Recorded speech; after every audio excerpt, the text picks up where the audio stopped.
abanyamakuru bacu bazatwikoreza za mikoro umuntu akaburi yafata niyareka ariko nanone ni ingenzi imwe ni ya live indi ni yo gusakaza amajwi indi ni ya Mari Sultan TV azi kwigwanaho twayifashe kugira ngo nazagira amajwi meza ni byiza hanyuma rero reka aba constant bacu aba contestant bacu batambuke rero batambuke bose batambuke ko ari 12 aba nibo bahiganwe aba nibo babajijwe aba nibo bari buze kutuvira mu minsi wa mbere nari gusaba usarire Mbangusi yaza ku ubushize Mbangusi yadukoreye neza mwuka byarama hari ikintu yaza ashiramo ukumva umutima ugiye gushiguka ariko nanone ntabwo turi hano kubwo gutera ubwoba cyangwa se kuzamura amarangamutima aba nibo babashije gupiganwa nibo mwabashije kubona babaca imbere ariko muri aba hari uri bwegukana ikamba kandi twababwiye ibindi byiciro reka noneho nze gusaba judge wacu agira icyo atubwira hanyuma bakomeze badutangarize uko byagenze twimetrize dutuze hanyuma tuze kumva ibyavuye mu kanama k'abajyaji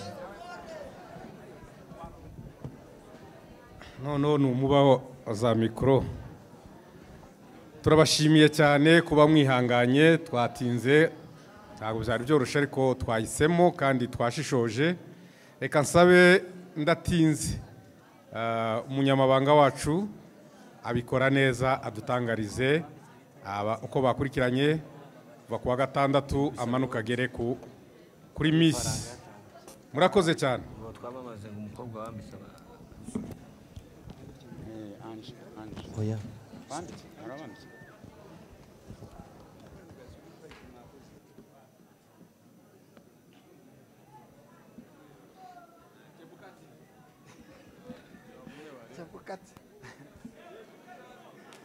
murakoze nkuko ntago tuvuga amagambo menshi murabona igihe cyagiye turabashimiye mwebwe twabanye muri uru rugendo abaswahili baravuga ngo chenye mwanzo kina mwisho so iyi rero niyo finale abakobwa twatangiranye hashize igihe kinini rero turabashimiye mwese mwitabiriye irushanwa ariko mwese mwaje mubizi ko mutazaritsinda mwese hari umwe uzatsinda hari abazamuherekeza babiri abandi ni ubutaha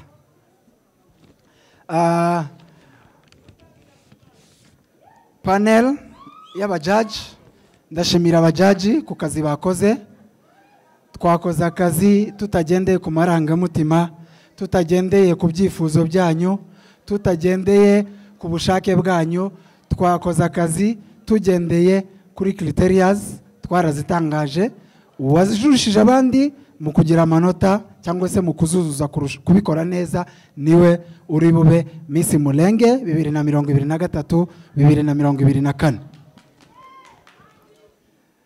ntago ndi butinde rero hagomba guhembwa hano cyangwa se tugomba gutangaza Miss Mulenge World 2023-2024 tugatangaza first run up tugatangaza second run up turaza gutangaza Miss Culture tubabwire Miss Photogenic na Miss Popularity ntago turi butinde Miss Popularity ntabwo ari abajaji bamushiraho ni abantu batoye uwo batoye niwe bemeza ko ari we Miss Popularity so twagendeye kuri website amajwi yavuye kuri website yemeza Miss Popularity watowe hatoye abantu 3118 agira amajwi 616 aba Mutimukeye Solange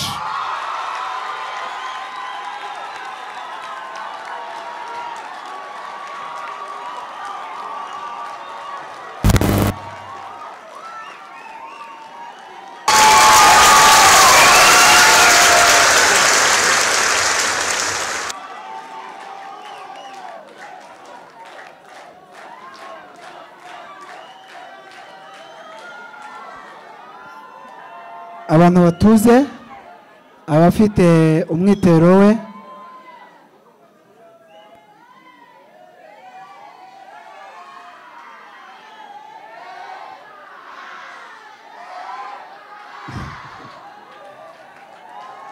Mwarakoze audience, mwarakoze cyangwa se n'abandi badukurikiye, mwarakoze kwitorera Miss wanyu. Ndagira ngo muri protokole mwihutishe mumwambike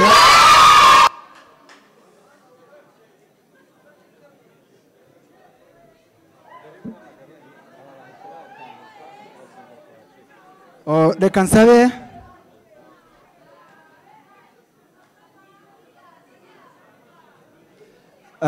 murakoze, reka nsabe aba CEOs, reka nsabe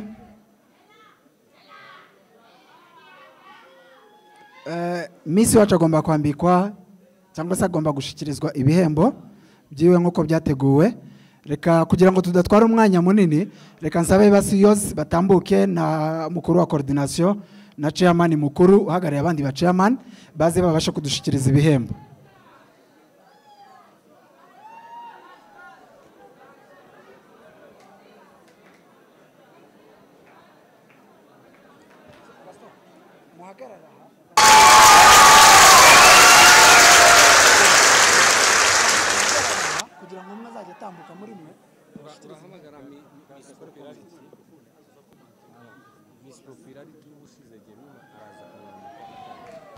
Reka dusabe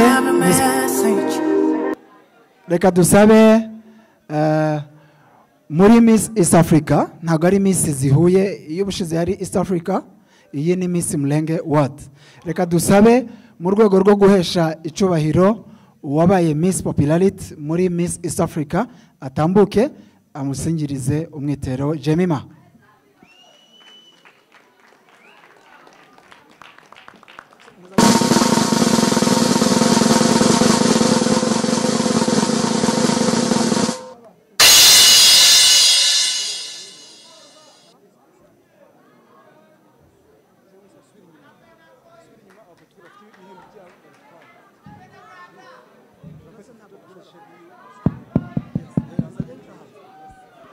Reka dusabe protocol ko bashikiriza abayobozi bakuru. Turasaba Ilunga Gaston gushikiriza check cyangwa se igihembo cy'amafaranga angana n'ibihumbi 50 ko yabishikiriza Mutimukeye Solange.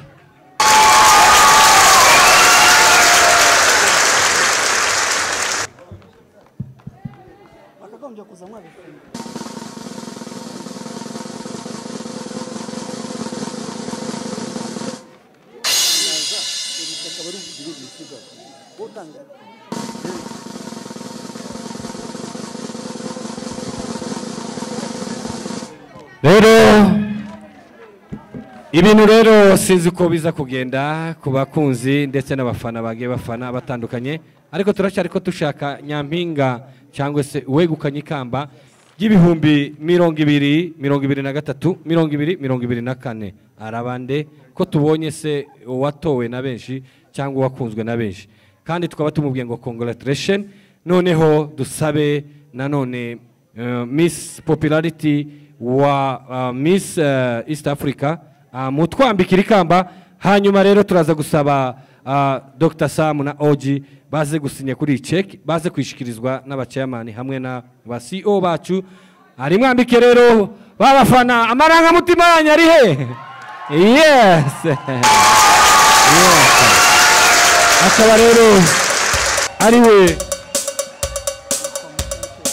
Mutimukeye Solange rero akaba ari waye Miss Popularity, akaba yegukanye akayabo k'amafaranga ibihumbi 50 by'amanyakenya, ndetse akaba bashije kwambara ikamba rya Miss wakunzwe na benshi cyangwa se watowe n'abantu benshi.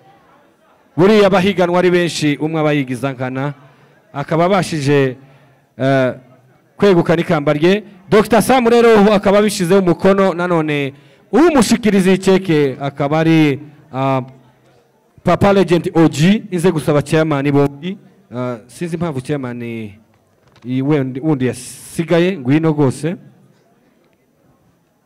naze gose hanyuma namara kwisinya muze muyimushikirize ndetse na envelope ye y'amafaranga 50,000 amafaranga 50,000 ba CEO barimo kubisinyaho reka sabe abacyamani bacu batambuke bifotozanye nawe umwe aha good reka bayimushikirize amashi menshi cyane kuri Miss Popularity wakunzwe na benshi kandi agatogwa na benshi abandi muri aba 12 tumaze kubona umwe wegukanye ibihembo bye abandi biragenda gute ese biraza kumera gute nanone tubashimira abaza kuvira amahangaha kuko bihanganye bakazamuka hariho envelope ye irimo 50,000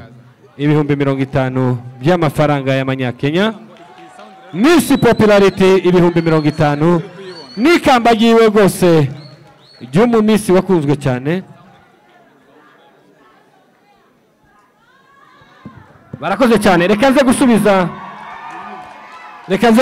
judge please barakoze cyane reka nsubize judge adusomere cyangwa tubwire ukurikiye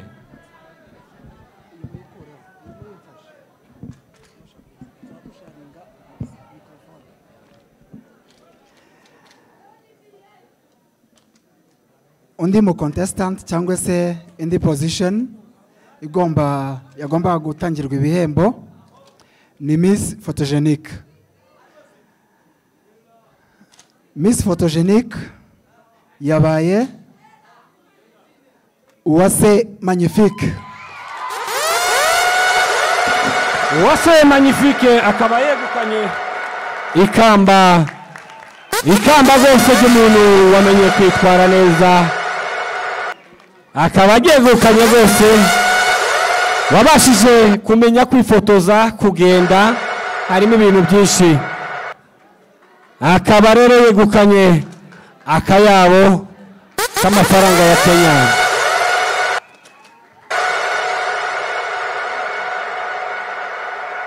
reka dusabe tuombe hiyo mambo ya itowe na makofi ya nini itoke hiyo yenye ni artificial tunataka makofi yenye iko chenyeji ya chenyeji hanyuma rero reka tuze gusaba sinzi ko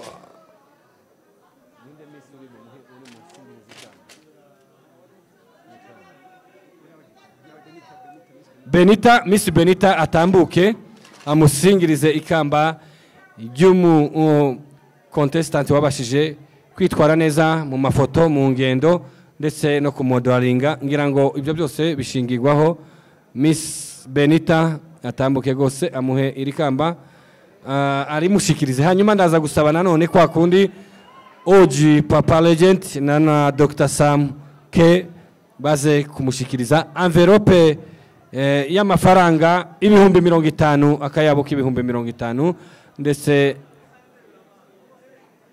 n'ikambaye rya Miss Photogenique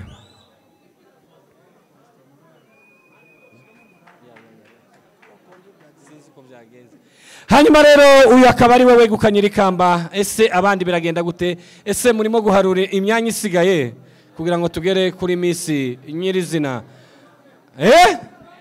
muri aba basigaye 10 bose haraza gusigaramo nanone 4 batandatu bakaza gusezererwa ariko tubabwira ngo mwarakoze nako mutagize mwageze aho abandi batageze mwarapiganywe guhera mu majonjora mwaritinyutse mwigira icyizere bana bacu turabakunda n'ubutaha n'andi mahirwe arahari ariko kandi kuba babashije gutsindira ibihembo byabo turababwiye ngo wow kandi muzagire noheri nziza n'umwaka mushamuhire w'2024 nanone Uwase Magnifique akababaye Miss Photogenique nakayabo k'50,000 nikambagiwe nkabasaba nanone bacyamani bongere bagaruke kugira ngo bamusingirize envelope yiwe irimo amafaranga 50,000 gose n'imishinga yabo bakazabasha kuyiteza imbere. Hanyuma mbibutse ko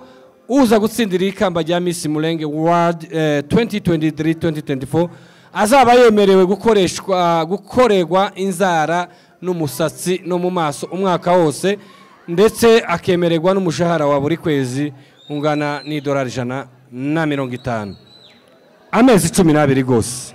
Arakoze cyane Miss Photogenique Umutesi Magnifique. Reka nongere subize judge adusomere ukurikiye.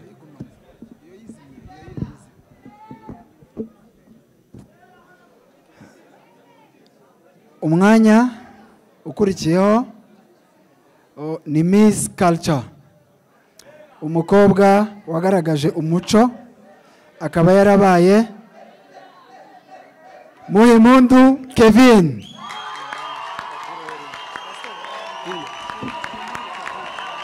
Kevin Araro, yeah! Yes.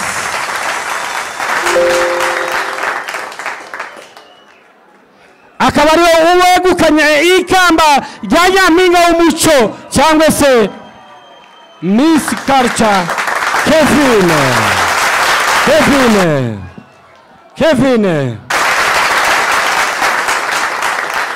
DJ. Reka dusabe discipline mu ndege rwose. Dusabe discipline muri iyi ndege. Tutaza ahigiye kutwerekeza ariko itwerekeza mu bihumbi Miss Culture. Reka sabe nanone bazana ikamba rye, akaba yegukanye igihembo kingana n'amafaranga y'amanyakenya $60,000 byose kuko ari Miss Culture cyangwa se umuco. Kevin rero umuco, abamisi bacu bose ntibahari, bari kwambika bagenzi babo amakamba, ariko kubera ko hari bakeya Miss rero Culture, Miss Culture Kevin. Yes. Iri kamba rero nturikinishe, so gupfa kujyambara uko wiboneye, nawe wari guha byakugora rwose kuko yarariharaniye, akaba ageze ku rwego rwo kwegukana Miss Culture Kevin. Tuze gusaba Papa Legend, si byoroshye rwose. Mugire gute?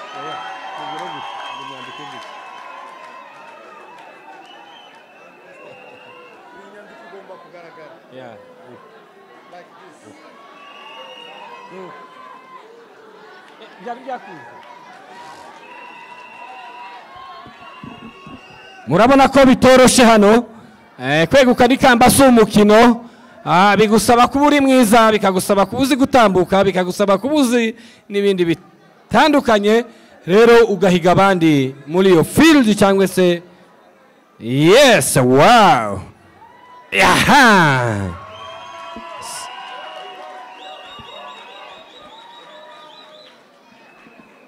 Sabe Papa Legend ndetse na Dr. Sam kugira ngo bamusinyire isheke ingana n'amafaranga $60,000 byose, akayabo $60,000 by'amanyakenya. Abana bacu barimo kwitwara neza, tubabwire ati imishinga ntikabe inzozi ahubwo muzayishire mu ngiro, kandi abatera nkunga nabo tubasabe kugira ngo batere abana inkunga, imishinga itazahotera mu nzozi zabo. Rero tukaba tubabwiye ngo big congratulation, inze gusaba bazane envelope yiwe ingana n'amafaranga $60,000 Kevin yegukanye n'ikamba rya Miss. Rero bikaba rero ari mbivu na mbici, sinzi uko bigenda. Aha nkaba mbona hasigaye abakobwa beza bategereje gose kuvamo, abandi batatu bahize abandi. Reka dusaba envelope ye gose ize nimuyizane, nongere nsabe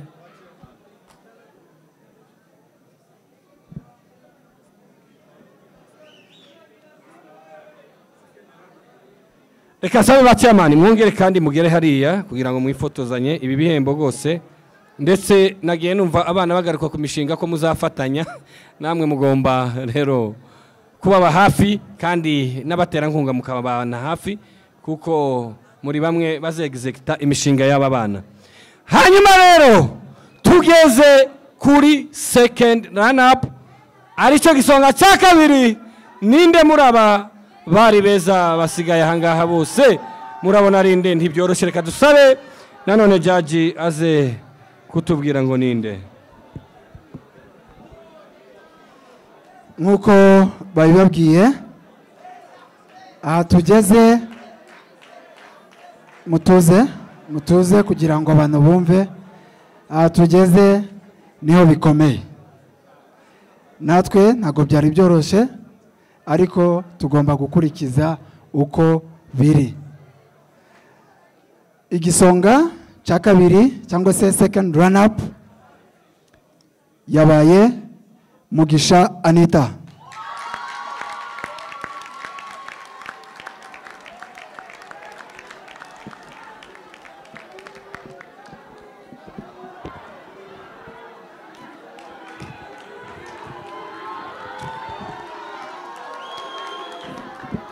Anita rero amashyi menshi kuri Anita wegukanye ikamba ry'igisonga cya kabiri, akayabo k'amafaranga ibihumbi 100 by'amanyakenya kandi akaba yarabyitwayemo neza.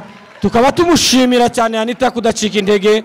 Ubushize yari ari muri Miss Murenge East Africa, tubugusaba ndetse tunakwifuriza gukomeza kuko amahirwe aragenda azamuka. Anita gose wegukanye amafaranga y'akayabo k'ibihumbi 100. Dusabe rero Papa Legend ndetse na Dr. Sam baze babashikirize, babanze bamwambika ikamba tafazari. Igisonga cya kabiri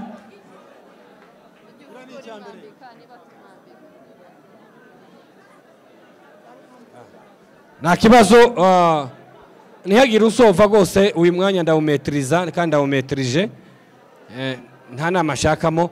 Hanyuma rero second run up cyangwa se igisonga cya kabiri cya Miss uri buze kwegukana iri rushanwa cyangwa iri kamba, kabasaba ngo bamushikirize sheke y'amafaranga ibihumbi 100 yose kugira ngo azegizekite umushinga we. Ndaza gusaba, ndabona hari uhayatura iyi sheke, hari arimo kuvuga 100. Nyamuneka si umukino. Anita gose akaba yegukanye ikamba ry'igisonga cya kabiri. Burya ntugacika intege mu buzima, try until akazi keza cyane kuri Anita. Aha, reka mbabwire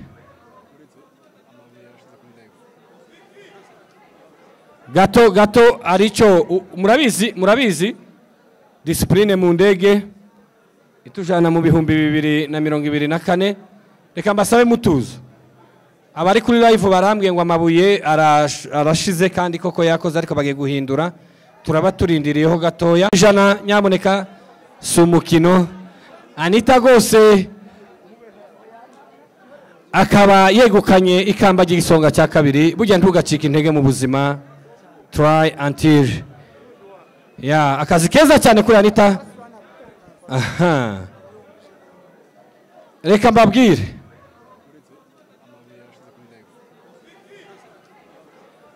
gato aricyo murabizi discipline mu ndege itujana mu bihumbi 2024. Reka mbasabe mutuzo. Abari kuri live barambwiye ngo amabuye arashize kandi koko yakoze ariko bagiye guhindura, turaba turindiriyeho gatoya. Yaje kuba support ikomeye, akaba rero bazabana umujyanama w'aba bakobwa cyangwa se abamisi bacu. Aba bakoze mu gihe cyabo, hari imishinga bakoze, ibisamagambo bavugira aha, bafashije imfubyi, bafashije abapfakazi, bafashije abatishoboye, bakoze imishinga ikomeye, bagiye mu nkambi basura impunzi. Urumva yuko gutsindira ikamba ntibiba byoroshe, bisaba kubishira mu ngiro kandi ukabishimangira, ntibibe ibyo gusigara hangaha. Rero Trezoro sinzi yambwiye ati sawa, reka sabe noneho bagenzi bantu muraha, murabona ko abakobwa bose uwagira ndayitanga se wayimpaye, turabonana hanyuma rero nkugabanyirije kuri kakadu twari twavuganye, witwaye nabi sawa. ara nabaji banje hanyuma rero reka mbabwire ngo ntibyoroshe murabona abakobwa beza bose basigaye ahangaha abakobwa bagera gose mu 8 ariko dukeneyemo babiri gusa igisonga cya mbere ndetse na Miss niba kama uko na haraka ufata igishiro cyava kunyerere ugeri muhira reka sabe jaji wacu rwose abashe kutubwira ninde wegukanye ikambaya cyangwa se umwanya w'igisonga cya mbere wegukanye akayabuka amafaranga ibihumbi 130 muri iri rushanwa. Murakoze. Uwabashije kuba igisonga cya mbere cyangwa se first run up yitwa Ingabire Ange.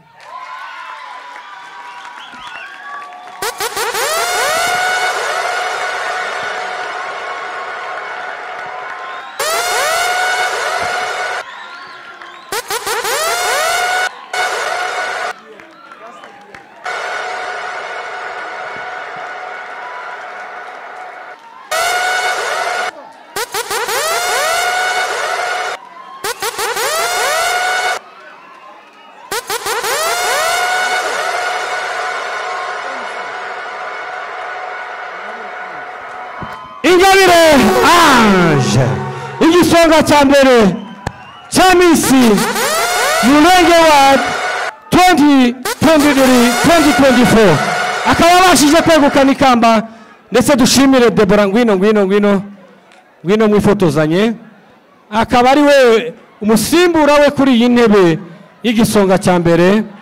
Yes ubona rwose Ingabire Ange baraberewe. Yes reka dusaba umubyeyi we niba ari hano umubyeyi we naze gose akaba ariyo wegukanye igihembo cy'igisonga cya mbere cya Miss Mulenge Award. Mama we gose ati ngwamo mujyana rwose ati nibyishimo rwose ati wararikoreye warariharanire urabikwiriye uri mwiza kandi urabikwiriye. Mu marangamutima menshi y'umubyeyi reka dusabe Papa Legend Dr. Sam K bamushikirize sheke y'akayabo k'amafaranga ibihumbi 130 ibihumbi 130. Yes hanyuma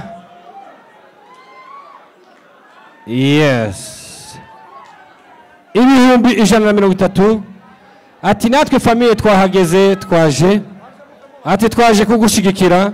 Reka tubanze dusaba umuryango nibamara kwifotoza baje ku ruhande hanyuma ba CEO baze gusinya kuri iyi check baze kwisinyaho sabe umuryango we Okay ndabona woje yavuze ati reka babanze bifotoze ariko ngira ngo bari kwifotoza mwamaze gusinyaho.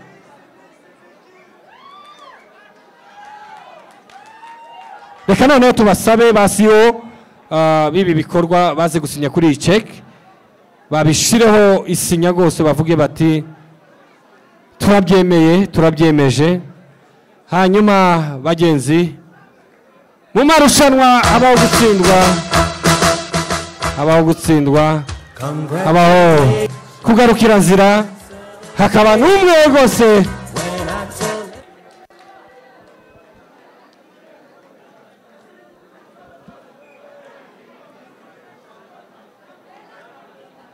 Yes reka sabe abafite iyo envelope irimo akayabo k'ibihumbi 130 nongere sabe bacyamani bacu ngo muze.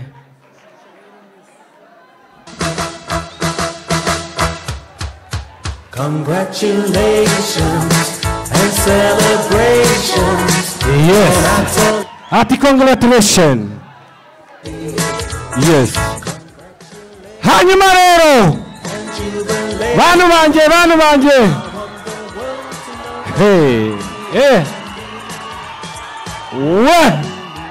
biragoye biteye amarangamutima ndaza gusaba rwose ndaza gusaba tugabanye amarangamutima hanyuma inze gusaba umukobwa wabashe guhiga abandi mu bwiza akabahiga muri byose akaba ari we wegukanye ikamba rya misi Murenge World 2023-2024 ndaza gusaba judge aze kubidufashamo rwose kugira ngo atubwire ngo ninde. Murakoze chenye mwanzo kina mwisho. Buri rugendo rugira itangiriro rukagira iherezo.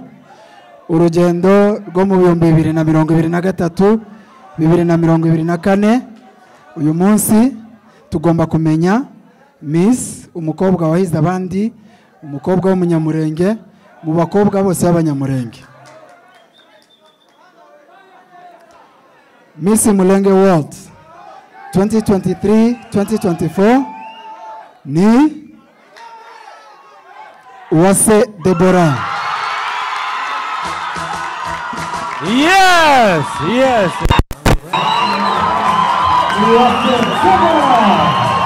Uwase Deborah. Akawale mukanye ikamba. Jani Mulenge 2023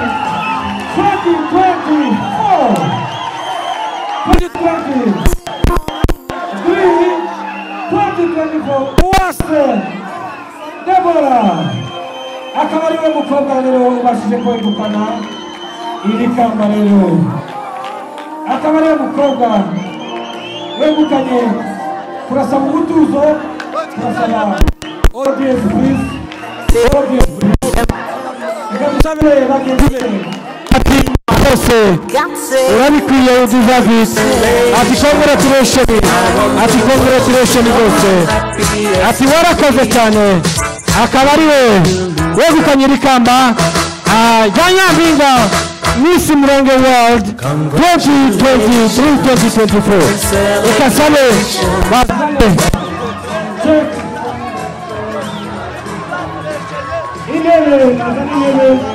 bazana intebe zose mutuzanire intebe.